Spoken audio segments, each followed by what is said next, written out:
दोस्तों आप सब लोगों को पता ही होगा कि इंडियन आर्मी नेवी एयरफोर्स के द्वारा ज्वाइंटली करीबन 31 MQ-9B रीपर अनमैन एरियल व्हीकलों को अमेरिका से परचेस किया जा रहा है। अब दोस्तों इन अनमैन एरियल व्हीकलों को तीनों बेड़े में बांटा जाएगा, जिनमें नेवी को करीब करीब 15, इंडियन एयरफोर्स को 8 और इंडियन आर्मी को करीब करीब 8 अनमैन एरियल व्हीकल मिलेगा। पर दोस्तों इन 31 अमेरिकी अनमैन एरियल व्हीकलों को खरीदने के अलावा तीनों फोर्सेस की तरफ से एक ज्वाइंट प्रयास के अंतर्गत अब एक ऐसा इरादा जताया गया है जो कि अमेरिका से खरीदे जाने वाले इन ड्रोनों को इसके सामने काफी छोटा कर देगा। बेसिकली दोस्तों रिपोर्टों में दावा किया जा रहा है कि इंडिया के जो ट्राई सर्विस है उसके तरफ से करीबन 155 मीडियम ऑल्टीट्यूड लॉन्ग एंड्योरेंस श्रेणी के ड्रोनों को खरीदने को लेके सोच विचार रखा जा रहा है। और दोस्तों ये जो सोच विचार है ये तीनों फोर्सेस के द्वारा एकत्रित किया गया है, जिससे कि इंडिजनाइजेशन को भी बढ़ावा दिया जा सके और अनमैन एरियल व्हीकल के कैपेबिलिटी को भी मजबूत किया जा सके। दोस्तों कुछ मीडिया रिपोर्टों में दावा किया जा रहा है कि कॉम्प्रिहेंसिव स्टडीज के बाद इंडियन आर्म फोर्सेस के तरफ से मीडियम ऑल्टीट्यूड लॉन्ग एंड्योरेंस श्रेणी के अनमैन एरियल व्हीकलों के एक कॉम्बाइंड रिक्वायरमेंट रखा गया है। और रिपोर्टों में यह भी दावा किया जा रहा है कि आर्म फोर्सेस के तरफ से यह रिक्वायरमेंट इसीलिए भी रखा गया है ताकि इंडिया जो अपने अनमैन एरियल व्हीकलों के कैपेबिलिटी को मजबूत कर रहा है उससे भी मजबूत किया जा सके और अनमैन एरियल व्हीकल के मॉडर्नाइजेशन के साथ साथ डिफेंस इंफ्रास्ट्रक्चर को भी भारत में मजबूत किया जा सके। अब दोस्तों इससे पहले अनमैन एरियल व्हीकल के क्षेत्र में इस तरीके के कॉम्बाइंड रिक्वायरमेंट 31 प्रेडिएटर ड्रोनों के लिए रखा गया था। और आपके जानकारी के लिए बता दूं कि ये जो MQ-9 श्रेणी के ड्रोनों को परचेस किया जा रहा है असल में ये हाई ऑल्टीट्यूड लॉन्ग एंड्योरेंस श्रेणी के सर्वेलेंस कम अटैक ड्रोन है। और दोस्तों ये तीनों बेड़े के लिए परचेस किया जा रहा है। और दोस्तों इस तरीके के परचेसेस असल में इंडिया की जरूरतों को देखते हुए, मतलब खास करके बॉर्डर में जो आए दिन खतरा बढ़ रहा है उसे देखते हुए परचेस किया जा रहा है। अब दोस्तों हाई ऑल्टीट्यूड लॉन्ग एंड्योरेंस श्रेणी के इन ड्रोनों के बाद अब मीडियम ऑल्टीट्यूड लॉन्ग एंड्योरेंस श्रेणी के ड्रोनों के तरफ आर्म फोर्सेस की तरफ से आगे बढ़ा जा रहा है। और दोस्तों इसके पीछे जो कारण है वो है सर्वेलेंस कैपेबिलिटी और स्ट्राइक कैपेबिलिटी को मजबूत करना। हालांकि दोस्तों इस तरीके के जो परचेजेस का बात कहा जा रहा है ये संपूर्ण रूप से इंडिजिनियस होगा, मतलब किसी भी विदेशी कंपनी से इन ड्रोनों को परचेज नहीं किया जाएगा। और हाल ही में इंडियन आर्म फोर्सेस के लिए कई तरीके के अनमैन एरियल व्हीकलों का डेवलपमेंट हुआ है। और रिपोर्ट में बताया जा रहा है कि मीडियम ऑल्टीट्यूड लॉन्ग एंड्योरेंस श्रेणी के इन ड्रोनों के आवश्यकताओं को पूरा करने के लिए हिंदुस्तान एरोनॉटिक्स लिमिटेड की तरफ से निर्माण किया हुआ तापस BH-201 अनमैन एरियल व्हीकल और आर्चर NG जैसे ड्रोनों का जहां पे इस्तेमाल किया जाएगा तो वहीं पे दृष्टि 10 अनमैन एरियल व्हीकलों का भी इस्तेमाल किया जाएगा, जो कि अदानी ग्रुप की तरफ से निर्माण किए जाने वाले एक मीडियम ऑल्टीट्यूड लॉन्ग एंड्योरेंस श्रेणी का ड्रोन है। अब दोस्तों यहाँ पे तापस BH-201 अनमैन एरियल व्हीकल असल में एक मीडियम ऑल्टीट्यूड लॉन्ग एंड्योरेंस श्रेणी के सर्वेलेंस ड्रोन है, जबकि आर्चर NG को एक मीडियम ऑल्टीट्यूड लॉन्ग एंड्योरेंस श्रेणी के आर्म्ड ड्रोन कहा जाता है। और दृष्टि 10 असल में इजरायली कंपनी एल्विट सिस्टम्स की तरफ से निर्माण किया हुआ हैमर 900 ड्रोन ही है, जो कि वैसे तो एक सर्वेलेंस ड्रोन है लेकिन कुछ रिपोर्टों में बताया जा रहा है कि इसे आसानी से एक आर्म्ड ड्रोन में भी कन्वर्ट किया जा सकता है। और अदानी ग्रुप की तरफ से इसके आर्म्ड ड्रोनों के वर्जनों का भी ऑफर इंडियन आर्म फोर्सेस के सामने रखा गया है। अब दोस्तों आर्म फोर्सेस की तरफ से ये जो बड़े मात्रा में मीडियम ऑल्टीट्यूड लॉन्ग एंड्योरेंस श्रेणी के ड्रोनों को खरीदने को लेकर इरादा बनाया जा रहा है ये असल में इंडिया के लिए बहुत ही उपयोगी होगा, क्योंकि एक तरफ जहां पे चाइना और पाकिस्तान जैसे देशों के जो हरकत है उसके ऊपर निगरानी रखने के लिए इन ड्रोनों का इस्तेमाल हो सकेगा, तो वहीं पे दूसरी तरफ भविष्य में अगर एयर स्ट्राइक के जैसे मिशनों को अंजाम देने का जरूरत पड़ता है तब भी ये आर्म्ड ड्रोन इस्तेमाल हो सकेगा। और इंडिजिनियस तरीके से अगर इन ड्रोनों को हासिल किया जा रहा है तो ऑब्वियसली इससे भारत में डिफेंस इंफ्रास्ट्रक्चर मजबूत होगा और जॉब जनरेशन के साथ साथ फॉरेन करेंसी का भी बचत होगा। अब दोस्तों अगर ऑलरेडी देखा जाए तो आर्म फोर्सेस की तरफ से कॉम्बाइंडली करीबन 76 तापस BH-201 अनमैन एरियल व्हीकलों को खरीदने को लेकर अपना इरादे का जिक्र किया जा चुका है। लेकिन हाल ही में कुछ रिपोर्टों में दावा किया जा रहा है कि शायद 76 ड्रोनों को परचेज ना किया जाए, बल्कि इनिशियली इन ड्रोनों में कुछ संख्या कम किया जाए। वहीं पे कुछ रिपोर्टों में बताया जा रहा है कि पहले आर्म फोर्सेस की तरफ से एक ऐसे कॉम्बाइंड स्टडी को अंजाम दिया गया था जो कि ड्रोनों के रिक्वायरमेंट को जांचने के लिए था। और उसमें पता चला था कि कम से कम 97 मीडियम ऑल्टीट्यूड लॉन्ग एंड्योरेंस श्रेणी के ड्रोनों का जरूरत है। पर दोस्तों अब बताया जा रहा है कि एक एक्सटेंसिव स्टडीज के बाद ये पता चला है कि कम से कम 155 ऐसे ड्रोनों को फिलहाल इंडियन आर्म फोर्सेस को इमीडिएट जरूरत है ताकि इंडिया के कई तरीके के रिक्वायरमेंटों को पूरा किया जा सके। अब दोस्तों 155 मीडियम ऑल्टीट्यूड लॉन्ग एंड्योरेंस श्रेणी के ड्रोनों में आशा किया जा रहा है कि 1/3 ड्रोन कम से कम तापस BH-201 अनमैन एरियल व्हीकल होगा। वहीं पे दोस्तों इसके अलावा एक बड़े संख्या में आर्चर अनमैन एरियल व्हीकलों को भी आर्म फोर्सेस में शामिल किया जाएगा, जबकि बचे कुछ ड्रोन शायद दृष्टि 10 के रूप में खरीदा जाए। अब दोस्तों इन तीन ड्रोनों में से एक बात तो साफ हो चुका है कि आर्चर NG जो ड्रोन है ये असल में एक आर्म्ड ड्रोन होगा, जो कि कई तरीके के इंडिजिनियस हथियारों को कैरी करेगा, लेकिन तापस BH-201 अनमैन एरियल व्हीकल असल में संपूर्ण रूप से एक रिकॉनेसेंस और सर्वेलेंस ड्रोन है। पर दृष्टि ट्रेन को लेकर अब तक ये पता नहीं चला है कि इसकी आर्म्ड वर्जन या केवल मात्र सर्वेलेंस वर्जन को इंडियन आर्म फोर्सेस के लिए हासिल किया जाएगा। हालांकि दोस्तों ये भी अब तक साफ नहीं हुआ है कि दृष्टि ट्रेन को इंडियन आर्म फोर्सेस के लिए खरीदा जाएगा भी या नहीं। पर वहीं पे अगर देखा जाए तो आर्म फोर्सेस में जितने बड़े संख्या में इजरायली ड्रोनों का इस्तेमाल किया जा रहा है, ऐसे में दृष्टि 10 को लेके कोई मुश्किल तो नहीं आना चाहिए। अब दोस्तों एक तरफ जहां पे आर्म फोर्सेस की तरफ से अपने रिक्वायरमेंटों को रखा जा रहा है और एक बहुत बड़े इरादे का जिक्र किया जा रहा है, तो वहीं पे दूसरी तरफ बेंगलोर स्थित private company new space research and technology की तरफ से अपने तरफ से डेवलप किए जाने वाले और एक खास ड्रोन का जिक्र कर दिया गया। दोस्तों रिपोर्ट में बताया जा रहा है कि new space research and technology private limited के द्वारा solar power unmanned aerial vehicle जो basically high altitude pseudo satellite के रोल में इस्तेमाल होगा, उसके डेवलपमेंट के फेज 2 का शुरुआत कर दिया गया। अब दोस्तों रिपोर्ट में बताया जा रहा है कि जो हाई ऑल्टीट्यूड सूडो सैटेलाइट या फिर कहे तो solar power unmanned aerial vehicle है, इसे एक तरीके से सैटेलाइट के रूप में भी इस्तेमाल किया जाएगा और सोलर पावर होने के कारण एक तरीके से ये अनलिमिटेड समय तक हवा में उड़ान भर सकेगा। वहीं पे दूसरी तरफ आपके जानकारी के लिए बता दूं कि new space research and technology private limited के द्वारा इसके फर्स्ट फेज को ऑलरेडी सफलतापूर्वक कंप्लीट किया गया है, जहां पे कि 7.5 मीटर विंग स्पैन वाले एक टेक्नोलॉजी डेमोन्स्ट्रेशन का परीक्षण किया गया था।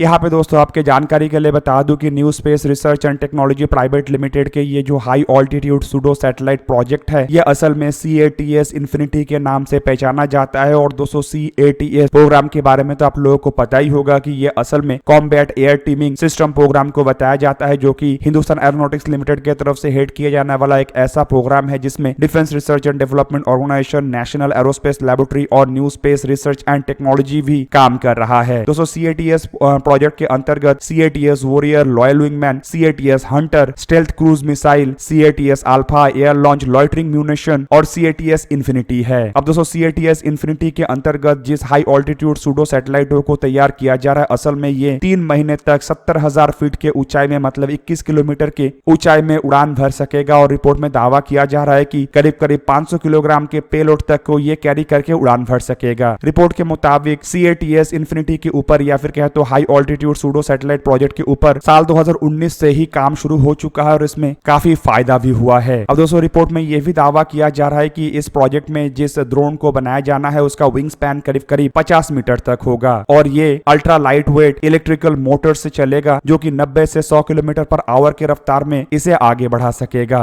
रिपोर्ट में यह भी बताया जा रहा है कि इसमें पावर सोर्स के रूप में यहाँ पे सोलर पैनल का इस्तेमाल किया जाएगा, तो वहीं पे बैटरी के रूप में इसमें लिथियम सल्फर बैटरीज का इस्तेमाल किया जाएगा। अब दोस्तों इस प्रोजेक्ट में कहां तक सफलता मिला है इसके बारे में तो फिलहाल जानकारी नहीं है, लेकिन आशा किया जा रहा है कि जो 7.5 मीटर विंग स्पैन वाले प्रोजेक्ट को संपूर्ण किया गया है, मतलब जो फेज 1 को सफलतापूर्वक पूरा किया गया है, उसके बाद फेज 2 में ज्यादा कुछ दिक्कत ना हो। हालांकि दोस्तों new space research and technology के अगर इनिशिएटिव को देखा जाए तो यहाँ पे कुछ जगहों में बताया जा रहा है कि ये 50 मीटर विंग स्पैन वाले हाई ऑल्टीट्यूड सूडो सैटेलाइट बनाने से पहले new space research and technology की तरफ से पहले 16 मीटर के विंग स्पैन वाला और फिर 24 मीटर विंग स्पैन वाला सूडो सैटेलाइटों को बनाया जाएगा और उसके बाद शायद 50 से 60 मीटर तक बड़े आकार के सूडो सैटेलाइटों को बनाया जाएगा। और दोस्तों यहाँ पे इसे सूडो सैटेलाइट इसलिए भी कहा जा रहा है क्योंकि इस तरीके के जो ड्रोन है ये इमरजेंसी कंडीशन में सैटेलाइटों के जैसे काम करेगा और दोस्तों इस तरीके के सैटेलाइटों को जरूरत पड़ने पे जमीन पे उतारा भी जा सकेगा और फिर से रिपेयर और अन्य कामों को अंजाम देके फिर से टेक ऑफ भी करवाया जा सकेगा। दोस्तों हाई ऑल्टीट्यूड सूडो सैटेलाइट या फिर सोलर पावर ड्रोनों को लेके ये भी बताया जा रहा है कि ये सैटेलाइटों के मुकाबले में कम खर्चेलू होगा और इमरजेंसी कंडीशन में मतलब लड़ाई जैसे सिचुएशन में ये काफी अधिक उपयोगी होगा। दोस्तों आप लोगों को क्या लगता है कि अनमैन एरियल व्हीकलों को लेकर भारत की तरफ से जिस तरीके से काम किया जा रहा है कि यह भारत को आने वाले समय में अनमैन एरियल व्हीकलों के मामले में संपूर्ण रूप से आत्मनिर्भर बना पाएगा या नहीं बना पाएगा? कमेंट करके अपने राय अवश्य दीजिए। दोस्तों आज के इस वीडियो को यही पे ही करते समाप्त, किसी और एक दिन किसी और एक वीडियो में मिलेंगे, तब तक के लिए जय हिंद, वंदे मातरम।